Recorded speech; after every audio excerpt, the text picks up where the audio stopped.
Hello, everybody. Welcome to Broadway.com's Live at 5. It is November 13th. Is it? It is. Okay. It is Tuesday. I'm Beth Stevens. I'm Paul Wontorek. And we are here with Miss Caitlin Moynihan. Hello. We're going to get to our guest, who's one of our favorite people, who's been with us since the old days. The boy from North Country.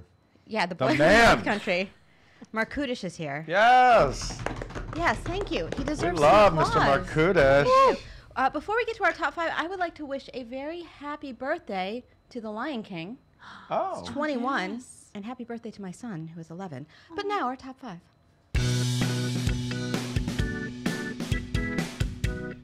And this rapper is taking a chance on musicals. Look what she did there. She's So, good. Beth, She's so I good. know you're a big fan of Chance the Rapper. Huge. I don't know his music, Huge. but I'm very excited for anyone who wants to make a movie musical. Sure. And apparently, MGM announced that they are working on a new movie musical called Hope, written by Grammy winner Chance the Rapper and his longtime collaborator Nico Segal, based on his album Coloring Book.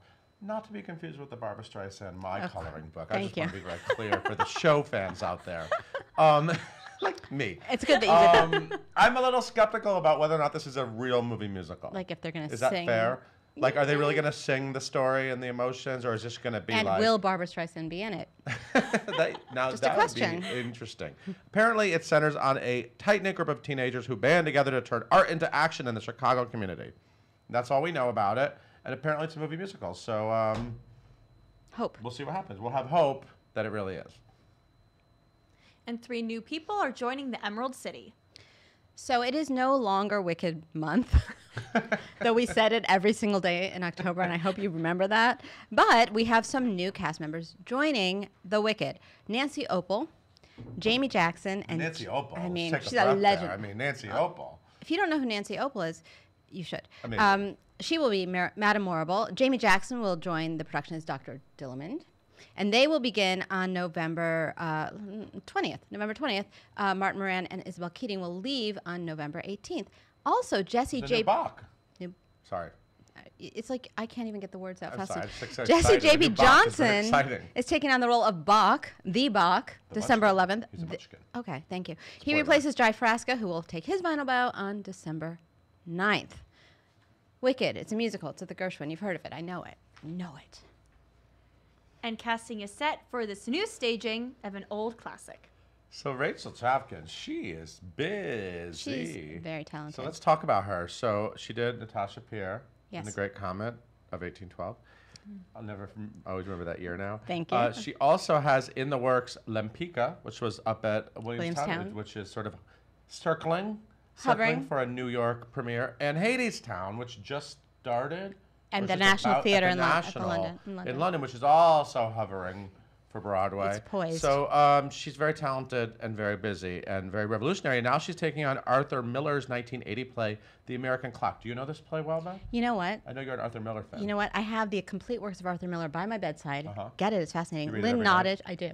It puts me to sleep. Lynn Nottage, not in a bad way. Lynn Nottage wrote the foreword to it. It's fascinating, and she calls that one of his, lesser known but still important plays. So There this you will be go. interesting. This is sort of going to shine a new spotlight on it. It will be happening at London's, sorry, not New York, not yet, Old Vic. It starts February 4th, 2019. It opens February 13th. It's set in 1929 New York City and centers on the Baum, as in L. Frank Baum? No.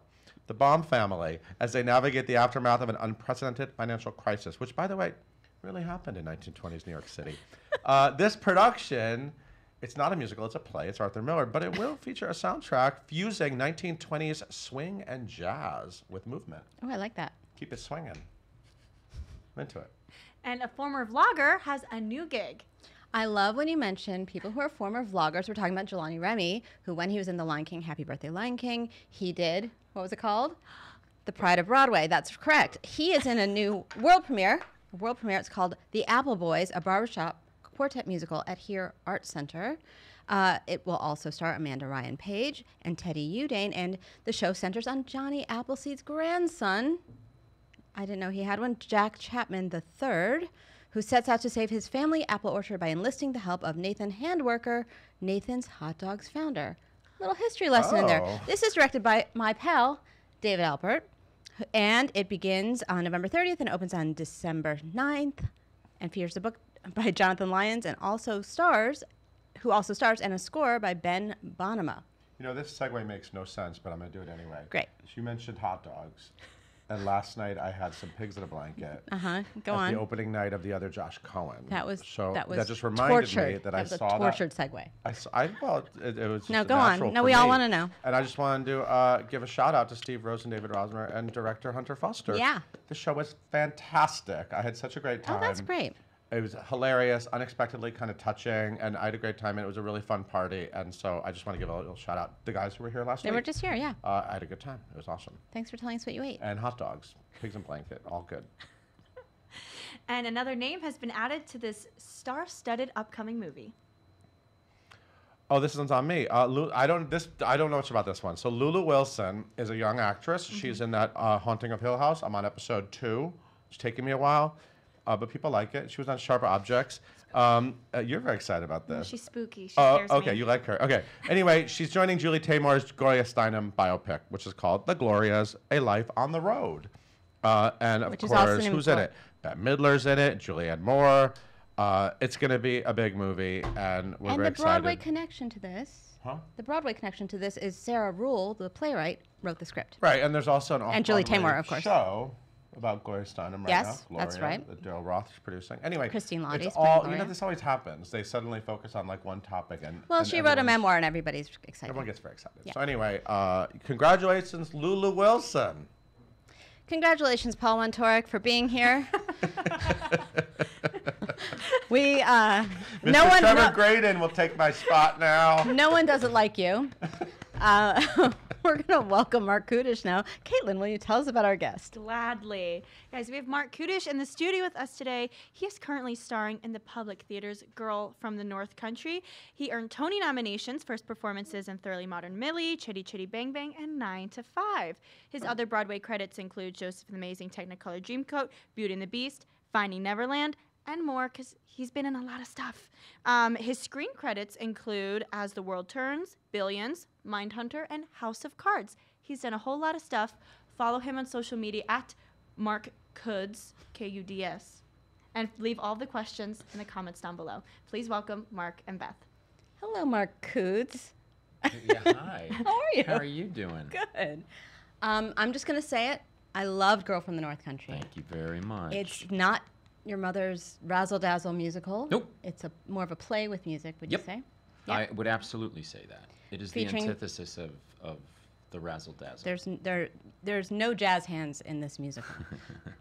I'm sorry to report for those of you who would be disappointed by that, but there's amazing acting and Oh, yeah. storytelling. Oh yeah. Tell me a little bit about how you feel being over there at the Public. I mean, it's amazing. It's a beautiful piece of theater. It's a great theatrical event. And that's the way I like to say it. Because, I'm sure you heard stuff before you came into it, or just even a little bit, but I think it's best suited when people walk in not knowing a thing. So we won't tell you anything else. Right. That's all we're going to say That's about it. that show. Bye.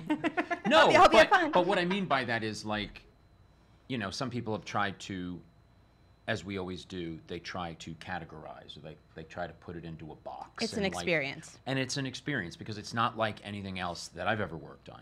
It is a play with music. That's as close a definition as I can give it. And I don't even know if it's a drama or a comedy.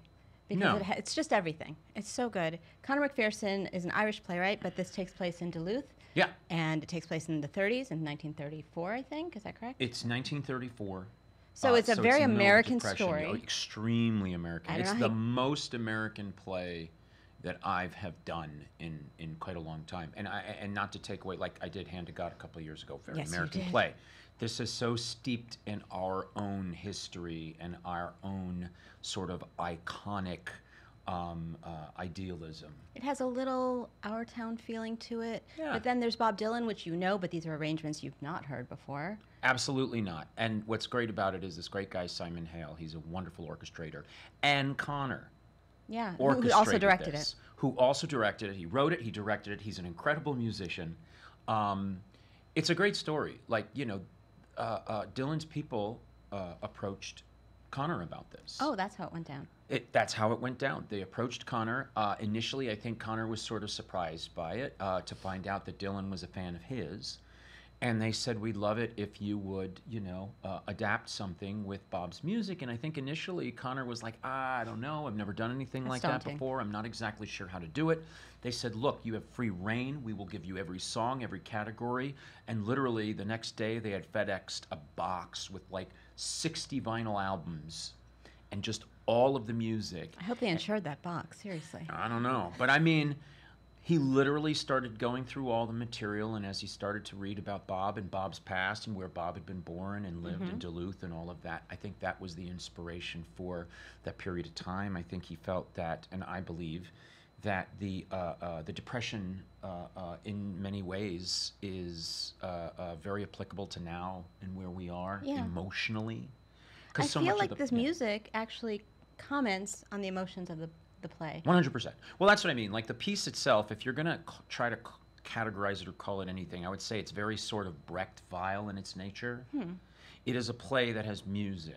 And like a lot of times, especially when Brecht and Weil were working together, Brecht would work to an emotional apex. And then they would literally just halt it all. And Weil would come in with a song that may or may not have anything to do with what you just saw. It's almost like the music in this play gives you a little bit of breathing room in between the scenes. Like 100%. The play is the tension, the music is the emotional release. Yeah. And I think that if you ever wondered why we sing, that's it, right? We sing because that is, in so many ways, an emotional release out of tension. And you were saying Arthur Miller earlier, who I loved and adored. I mean, like, there are all of these almost archetypal American characters that are in the play. Some have a very Arthur Miller-esque quality. Yours has a very Arthur Very Miller, much so. yeah. But then you see John Steinbeck, Eugene O'Neill. I mean, it has all of that American sense to it, sort of just combined into what is this wonderful, almost Soroyan slice of life of these people's lives. And Bob Dylan, of course, wrote these songs in the Right. 60s, but he was hearkening back to Woody Guthrie in that era. Right. So it all kind of feels like a history lesson just in how you're experiencing it. And we've discussed that. That's what's kind of great about it, is that Depression era is very Guthrie, right? 30 years later, you get Bob Dylan, which was at that time in that nouveau wave of that folk music. And then 30 to 40 years later, we are where we are now. And I think that we always live in a society where we go through these 30 to 40 year cycles. I like to say to people, the play is, it's unstructured emotions in an unstructured time. Is there a smarter actor than Marc Kudisch? No, there is not. I know we've got No, but- questions. So we'll get to that. But I mean, I only mean that in, if anyone wonders how that is relevant now, that's pretty much the definition of it. I feel like we are in a space where we are in unstructured emotions in unstructured time. Yeah, we're all over the place. Exactly. Yeah. But I mean, that's the nature of who we are, even as just human beings. Do we ever learn? I don't know. Well, here's something you learned. The Yes. drums. Mark plays the drums I play the drums in the show. in this show. And Luba. Luba learned Luba. the drums for him too. It's amazing. So they play a couple. They're both playing the drums, not at the same time. Right. And Todd, who plays our son, Harmonica. harmonica. We are a musical family. The Burke family, ladies and gentlemen. So did you know how to play the drums before No. this? What? No. So how did that go down? You It was you awesome. they just No, handed no. you some drumsticks and No, were it's like, awesome. have at it. Listen, was Luba it ma- last okay. year? 2 seasons? Last season, I did. I'm just gonna say it. Sorry, it's bad. Fucking A. I did You can fucking say A what you for. need. It's Oh, the name great. of the play. I love it. Broadway.com. Yeah. I did fucking A for Susan Laurie Parks, which Right. is this play with music, right? And they asked if I would learn how to play the bass, and I was like, sure. So I played bass, and it was awesome. And you get through your fear of doing stuff like that. But you when- knew how to play some music. You I knew how the to play guitar. Okay. So the bass was like, oh, okay, it's a similar instrument. I'd never picked up drumsticks in my life, but I figure, hey, it just gives me a timetable to learn, and it's awesome. I love it. I love playing the drums. Do you have a drum set in your house? No. Okay. But there's a drum set at the theater, so I get there early, and I always warm up Took on the lessons? drums. Or did you Yes. just learn what you need to learn? Well, we learned what we needed to learn, but they also gave us lessons at the top, like even a little bit before we started, so that we could get going. And like from there, I now even still like will go in and I'll put my headphones on, listen to a little ELO or listen to the Eagles, and just sort of like continue to work with different drumming patterns. It's You're pretty that guy sweet. now. Yeah, I am. Yeah. Are you doing it at home too? Mark's wonderful wife, Shannon Lewis, is she like My stop wonderful wife, tapping everything? My wonderful wife is a choreographer, and she's been working a lot. So unfortunately, she hasn't been home much. But so on you're the not- other side of that, yes, I've been drumming at home, and I haven't been bothering anybody. So it's the best of both worlds. Yeah. We're going to take some questions from you guys. Yes. Caitlin, I know there have to be a Quite lot. a few, yes. So Anne from Twitter wants to know if you were a fan of Bob Dylan's music before this, and what your experience with his music was like before this musical. Okay, so yes, I was a fan of Bob Dylan's, but I will say this as well. Bob is a unique singer, and I think for a lot of people, I love his voice because when you hear it, you know there's no one else like that. But in so many ways, his voice almost becomes the dominant thing in his music, and you don't maybe listen in a way that you would if it were someone else singing it. Do you know what I mean? Yeah. Like a lot of times it's even difficult to understand what he's actually singing half the time. And we just get used to those. That And way you of just get listening used it. to his rhythm. Right. So when I heard a lot of this music, some of it obviously I knew. Most of it I knew, but there's a lot of unknown music in this show, and I think Connor was really specific about wanting to go for more unknown pieces than just very well-known pieces. Right, it doesn't go from hit to hit. It's not Not a at all. catalog. It's not a songbook. But I remember like Tight Connection to my heart. I knew it, but then I remember when we were first working on it, I was sort of blown away by the whole arrangement of it and everything. Were you like, give this guy a Nobel Prize? Honestly, this play has given me so much more respect for him as a composer. Because most people talk about him as a lyricist and a poet. Right. And I now have huge respect for his composition. I also have huge respect for Connor and Simon and what they've done with the arrangements of it. But I remember we did this presentation back with the public back in April, and then Shannon and I, for the summer, were driving to our place in Canada, and like Tight Connection came on with Bob singing it, and as I was listening to it on the radio, I went, oh my God, how do I know all these lyrics? Oh my God, it's Tight Connection. And I've known this song my whole life, but I never put two and two together. So that's my relationship to it. It's like having a whole new relationship with somebody you thought you knew your whole life. That's awesome. There we go. Yeah. Love that. So John from Twitter says, "Hi Mark, saw the show, loved it. How do you you have pre-show rituals to help you get in the headspace for your character?" Hi, taps what everything. up? And glad you enjoyed it. Glad you enjoyed it. We have a very unique dressing room. It's me, it's Bogartis, it's David Pittu, and it's Sydney Harcourt in a dressing room together. We sort That's of a lot of have, talent in one room. Yes, it is. It's a lot of personality in one room. And we do have sort of our rhythm. I will not go into the detail of it. Let's just say I don't know that it really necessarily sets me up for the show. I'm terrified. I to will ask tell you're you what talking about. but I'll tell you what sets me up for the show more than anything. The opening and the harmony that we start with in the show just sets it all up. I mean, when you hear that, it just strikes a chord that is very hard to explain. You just feel it, right? You're just transported to another time. And that works for us too. I mean, the music just, when it kicks, you're just in it. So, I mean, I've always believed as an actor, it's better to just be present than it is to try to wind yourself up, because when you do that, you're sort of in your own world. I want to be with everyone else. I will say, I'm exhausted by the end of the night because, you know, it's an emotional, Yeah, you go through it. yeah. But, you know, I don't want to think about it before I get there. It's too much weight to carry. I'll deal with it when the time comes. That makes sense. I love that. Cool. I think we have time for one more question. Oh, sure. Oh, stressful. stressful. So Alec from Facebook asks, do you have a favorite Bob Dylan song, or do you have a favorite moment or song that you're most excited to get to in the show? I will say yes. There is a moment that I love. We discussed it earlier. I don't want to say specifically what it is because I don't want to take away. The less you know. Right, the less you know. I will say this. I don't sing in the song. Oh. Okay. But I love being a part of that moment and being a part of that song, which I am very much a part of. So there you go. Now, before we go, I would be remiss if I didn't ask you about the Millie reunion. How was that for you? I learned 2 things about the Millie reunion. 1, every cast member could do that show today, now.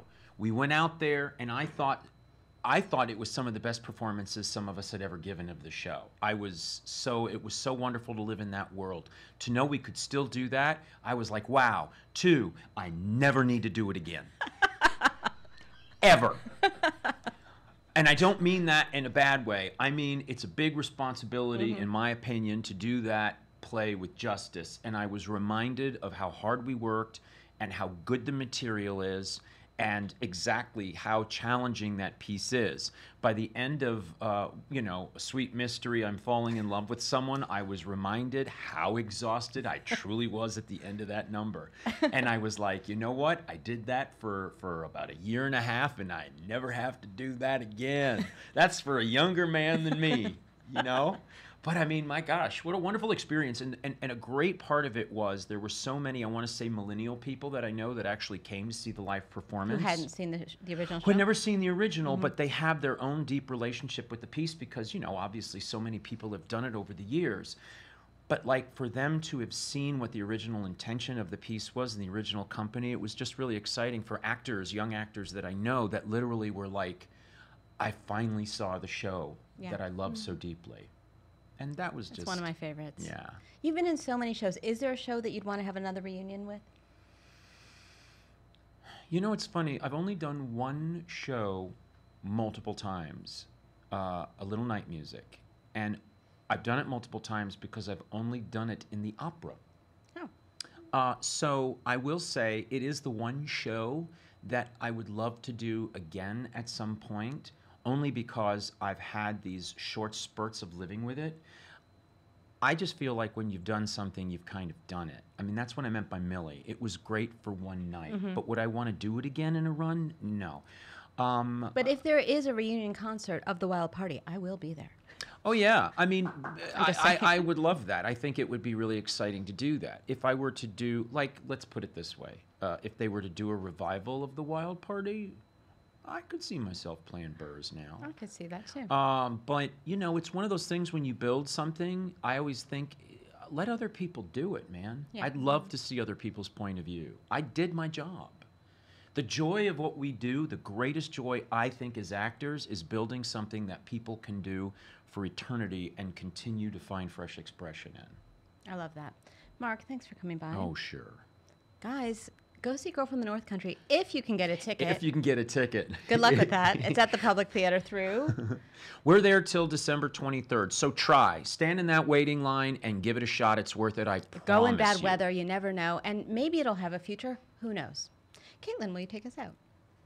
Thank you guys so much for tuning in today. We are live at 5 every single day on Facebook. You can listen to us in a podcast form by searching for #live@5 and hitting that subscribe button. Be sure to tune in tomorrow. We talk to Melissa Errico about her new album, Sondheim Sublime.